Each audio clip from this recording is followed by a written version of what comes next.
तो मैंने क्या बोला कि determinant of A is equal to 0 है, सिस्टम ऑफ इक्वेशन होमोजीनियस है, तो इन्फिनाइटली मेनी सॉल्यूशन होगा, ट्रिवियल एंड नॉन ट्रिवियल होगा। अब मैं ये जो बता रहा हूँ ना, ये एक्स्ट्रा बता रहा हूँ प्लेन के अंदर जाके कि एक्चुअल में प्लेन के साथ क्या हो रहा होगा, ये मैं बता रहा हूँ।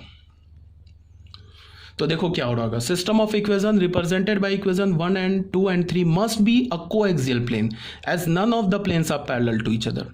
ठीक है, तो अगर कोएक्सियल प्लेन है तो फिर मैंने कोएक्सियल प्लेन के लिए क्या बोला था कि किसी भी दो प्लेन को तुम तीसरे प्लेन के टर्म्स में लिख सकते हो अगर कोएक्सियल प्लेन है। कोएक्सियल प्लेन का मतलब क्या होगा कि तीनों प्लेन एक लाइन ऑफ इंटरसेक्शन से पास कर रहा होगा, तो किसी भी दो प्लेन को तुम तीसरे प्लेन के टर्म्स में लिख सकते हो। मतलब क्या है कि किसी भी दो प्लेन को उठा लो, लैम्डा पहले प्लेन में मल्टीप्लाई कर दो, म्यू दूसरे प्लेन में मल्टीप्लाई कर दो, वहाँ से जो प्लेन मिलेगा उस प्लेन को तीसरे प्लेन के एक्स वाई जेड के कोफिशिएंट से इक्वेट कर दो। मीन्स क्या है कि अगर तीनों प्लेन्स कोएक्सियल है तो लैम्डा इंटू P1 प्लेन किया plus mu into P2 plane किया, ये P3 के इक्वल हो जाएगा, ये ट्रू होगा। या लैम्डा इंटू P1 किया प्लस म्यू इंटू P3 किया, ये P2 के इक्वल होगा, ये भी ट्रू होगा। लैम्डा इंटू P2 किया प्लस म्यू इंटू P3 किया, ये P1 के इक्वल होगा, ये भी ट्रू होगा, बिकॉज प्लेन कोएक्सियल है। तो कोएक्सियल प्लेन हमें पता चल गया, तो हम क्या करेंगे, इन्फिनाइटली मैंने सॉल्यूशन को लिखेंगे कैसे कि ये जो तीन प्लेन्स दे रखा है ना हमारे पास, ये तीन प्लेन्स दे रखा है और हमें पता चल गया कोएक्सियल है। हम अपनी मर्जी से कोई भी एक प्लेन को हटा देंगे। या मुझे ये प्लेन, मैंने सेकंड प्लेन हटा दिया, बिकॉज चाहे तुम फर्स्ट और सेकंड को सॉल्व करो, उससे जो लाइन ऑफ इंटरसेक्शन आएगा उसी लाइन ऑफ इंटरसेक्शन से तीसरा पास करेगा।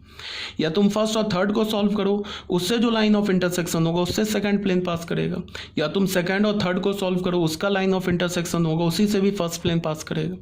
कोएक्सियल है ना, तो हमने तीन प्लेन में से कोई भी एक प्लेन हटा दिया, सेकंड प्लेन हटा दिया, और हमें पता है कोएक्सियल है। तो कोएक्सियल है, इसका क्या मतलब हो रहा होगा कि तीनों के लाइन ऑफ इंटरसेक्शन पे ओरिजिन होगा। तो हमें क्या चाहिए, उस लाइन ऑफ इंटरसेक्शन के क्रॉसपॉन्डिंग सारे सॉल्यूशन चाहिए। तो हमने पहला और तीसरा इक्वेशन को रखा, सेकंड को हटा दिया, उसमें से हमने क्या किया, z को लैम्डा बोल दिया और एक्स वाई का वैल्यू लैम्डा के टर्म में निकाल दिया, वो हमारा इन्फिनाइटली मेनी सॉल्यूशन हो गया। ठीक है, तो हमने क्या किया कि इसमें फर्स्ट इक्वेशन था और सेकंड इक्वेशन था, इसको रखा हमने, सेकंड को हटा दिया, इसमें z को लैम्डा बोल दिया। अब ये जो इन्फिनाइटली मेनी सॉल्यूशन है ये सिंगल पैरामीटर में होगा, बिकॉज एक लाइन पर लाई कर रहा है। तो हमने z को लैम्डा बोल दिया, और z को लैम्डा बोलने के बाद क्रॉस मल्टीप्लिकेशन ये मेथड यूज़ किया। यहाँ से हमने x की ये वैल्यू निकाल ली लैम्डा के टर्म में, y की ये वैल्यू निकाल ली, z is equal to lambda है, लैम्डा बिलोंग्स टू r बोल दिया। तो ये हमारा इन्फिनाइटली मेनी सॉल्यूशन हो गया। यहाँ पे हमने क्या किया, z को लैम्डा बोला है, तुम y को लैम्डा बोल करके x और z का वैल्यू लैम्डा के टर्म में निकाल लो, या तुम x को लैम्डा बोल दो, y और z का वैल्यू लैम्डा के टर्म्स में निकाल लो।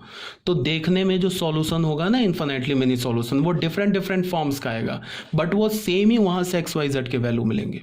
लैम्डा की वैल्यू तुम चेंज करते जाओगे ना, तो x और y और z की वैल्यू सेम ही आएगी, वो डिफरेंट नहीं आएगी। ठीक है, आई होप ये भी क्लियर होगा।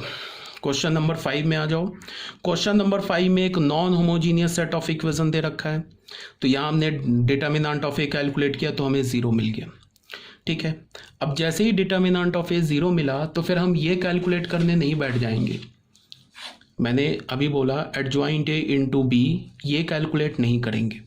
अगर ये बहुत ही ईजिली कैलकुलेट हो रहा है, या एडजॉइंट ए इन्फॉर्मेशन में कुछ दे रखा है, इजीली कैलकुलेट हो रहा है, और तुम्हें दिख रहा है कि एडजॉइंट ए इंटू बी एक नल मैट्रिक्स नहीं है, तब तुम यहाँ पे डायरेक्ट बोल सकते हो कि सिस्टम ऑफ इक्वेशन क्या होगा, सिस्टम ऑफ इक्वेशन जो होगा वो इनकंसिस्टेंट होगा एंड नो सॉल्यूशन होगा, इनकंसिस्टेंट एंड नो सॉल्यूशन होगा। बट मैंने क्या बोला कि इसको हम कभी कैलकुलेट नहीं करेंगे।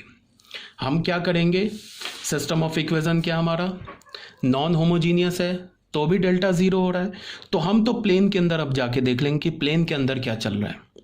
समझ रहे हो बात को, ये एडजॉइंट ए इंटू बी ये सब नहीं करेंगे।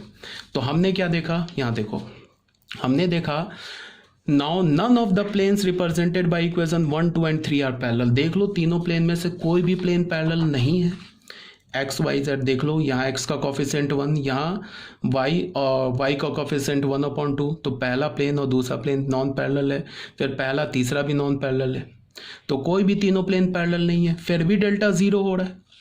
कोई भी तीनों प्लेन पैरेलल नहीं है फिर भी डेल्टा ज़ीरो हो रहा है।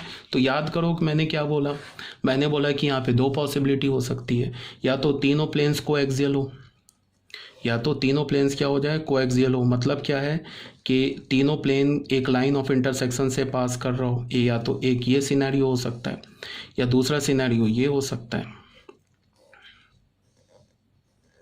या तो एक ये सिनेरियो हो सकता है, या दूसरा सिनेरियो क्या होगा कि दो प्लेन का लाइन ऑफ इंटरसेक्शन, ये तो ऑलरेडी बता रखा है, ये तो कि इस लाइन ऑफ इंटरसेक्शन के पैरेलल एक तीसरा प्लेन हो जाए, ये बता रखा है। एक तो या ये होगा, एक तो या ये होगा। ये क्या होगा, इसको कैसे चेक करेंगे, lambda d1 plus mu d2, अगर d3 के इक्वल आ जाए तो ये वाली चीज़ हो जाएगी, और lambda d1 plus mu d2 अगर d3 के इक्वल नहीं आए तो ये वाली चीज़ हो जाएगी, ये हो जाएगी। इस केस में क्या होगा, इनकंसिस्टेंट होगा, नो सॉल्यूशन होगा। इस केस में क्या होगा, consistent and infinitely single parameter solution होगा। ठीक है, तो फिर हम शुरू हो गए। हमने क्या किया, यहाँ क्या बोल रहा हूँ मैं कि none of the three planes represented by equation 1 and 2 and 3 are parallel.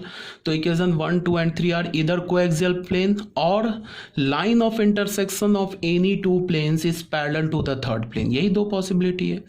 अब इसको हम चेक कैसे करेंगे, हमने पहले इक्वेशन को P1 प्लेन बोल दिया, दूसरे इक्वेशन को P2 प्लेन बोल दिया, तीसरे इक्वेशन को P3 प्लेन बोल दिया। कोई भी तुम दो प्लेन को चुन लो, P1 P2, P2 P3 या P1 P3, उसको तुम लैम्डा म्यू से मल्टीप्लाई करके x और y या y और z या z और x के कॉफिशेंट से तुम लैम्डा म्यू में दो इक्वेशन बना लो, वहाँ से तुम लैम्डा म्यू का वैल्यू निकाल लो। वो लैम्डा म्यू का वैल्यू जो z में इक्वेशन बनेगा ना लैम्डा म्यू में, उसको सेटिस्फाई करेगा ही करेगा, इस बात की गारंटी है, तभी डेल्टा ज़ीरो हो रहा है। ठीक है, अगर वो लैम्डा म्यू का वैल्यू कांस्टेंट टर्म को भी सेटिस्फाई कर जाए तब क्या होगा, कोएक्सियल प्लेन होगा। और अगर वो लैम्डा म्यू का वैल्यू से कांस्टेंट टर्म सेटिस्फाई नहीं हो तब क्या होगा, दोनों प्लेन के लाइन ऑफ इंटरसेक्शन से तीसरा प्लेन, जो तीसरा प्लेन होगा दोनों प्लेन के लाइन ऑफ इंटरसेक्शन के पैरेलल होगा। तो हमने क्या किया, हमने फर्स्ट इक्वेशन है ना, इसको लैम्डा से मल्टीप्लाई किया, सेकंड इक्वेशन को म्यू से मल्टीप्लाई किया, और थर्ड इक्वेशन के कांस्टेंट एक्स और वाई और जेड के वेरिएबल से इक्वेट कर दिया। तो यहाँ क्या होगा, इसको तुम ऐसे देख लो, इसको लैम्डा से मल्टीप्लाई किया तो ये तो लैम्डा हो गया, यहाँ से म्यू से मल्टीप्लाई किया प्लस म्यू, तो मल्टीप्लाई करके ऐड करोगे तो एक्स का कॉफिशेंट तो ये बनेगा, फर्स्ट सेकंड में अगर मल्टीप्लाई करके ऐड करोगे ना तो ये क्या होगा, ये तो एक्स का कॉफिशेंट होगा। थर्ड इक्वेशन में एक्स का कॉफिशेंट क्या दे रखा, 1। अब फिर क्या होगा, यहाँ लैम्डा से मल्टीप्लाई करेंगे, ये लैम्डा प्लस 2 म्यू, ये वाई का कॉफिशेंट होगा। थर्ड इक्वेशन में वाई का कॉफिशेंट क्या है, 4। फिर क्या होगा, लैम्डा प्लस 3 म्यू, ये z का कॉफिशेंट होगा। थर्ड इक्वेशन में z का कॉफिशेंट क्या, 7। ऐसे हमने ले लिया। हमने क्या किया, पहले इक्वेशन और दूसरे इक्वेशन को लैम्डा म्यू से मल्टीप्लाई करके तीसरे इक्वेशन के कॉफिशेंट से इक्वेट कर दिया। तुम कर सकते हो ऐसा भी कि सेकंड और थर्ड को लैम्डा म्यू से मल्टीप्लाई करके फर्स्ट इक्वेशन के कॉफिशेंट से इक्वेट कर दो, या फर्स्ट और थर्ड को लैम्डा म्यू से मल्टीप्लाई करके सेकंड इक्वेशन के कॉफिशेंट से इक्वेट कर दो, सब एक ही रिजल्ट आएगा। हमारे पास ये 3 इक्वेशन आ गया, इस 3 में से कोई भी 2 इक्वेशन चुन लो, वहाँ से तुम लैम्डा म्यू का वैल्यू निकाल लो, तो ये तीसरा को सेटिस्फाई करेगा ही करेगा। अब तुम्हें क्या देखना है, ये देखना है 6 लैम्डा प्लस 14 म्यू, अगर ये 30 के इक्वल हो गया तो फिर क्या होगा, कोएक्सियल प्लेन होगा। मीन्स क्या होगा, तीनों एक लाइन से पास करेगा। ये 2D डायग्राम है, ऐसे ये प्लेन ये तीनों का लाइन ऑफ इंटरसेक्शन।